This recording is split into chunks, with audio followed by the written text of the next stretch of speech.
موھن جو दड़ो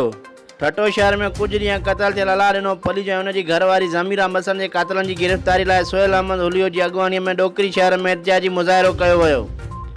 कुछ ॾींहं अॻु ठटो शहर में क़तल कयल अला ॾिनो पलीजो ऐं घरवारी ज़मीरा मसन खे बेदरी सां क़तल कयो वियो, जंहिंजे क़ातिलनि जी गिरफ़्तारी लाइ ॾोकरी शहर में सोहेल अहमद हुलियो जी अॻुवाणी में तालका प्रेस क्लब ॾोकरी अॻियां एहतिजाजी मुज़ाहिरो कयो वियो। उन मौक़े ते प्रेस कॉन्फ्रेंस कंदे सोहेल हुलियो सॼण उनारी ऐं ॿियनि मीडिया लाइ ॻाल्हाईंदे चयो त अला ॾिनो जखरो ऐं ज़मीरा मसन 3 साल पहिरियां कोर्ट में प्यार जो प्रणो कयो हो। उन खां बाद ॿई धुरियूं पाण में राज़ी थी हिकु थी वियूं हुयूं, पर कुझु ॾींहं अॻु ज़मीरा मसन जे वारिस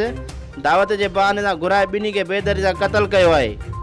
असां चीफ ऑफ पाकिस्तान आर्मी ऐं IG सिंध खां मुतालबो था करियो त मक़तूलनि जे क़ातिलनि अली दोस्त मसन कबूल मसन अहमद अली जखरो खे जल्द खां जल्द गिरफ़्तार करे सख़्त सज़ा ॾेई मक़तूलनि जे खून सां इंसाफ़ कयो वञे, न त ॿी सूरत में एहतिजाज जो दाइरो वधायो वेंदो। Report Imran Dero, Sindh social news, Mohan जो दड़ो।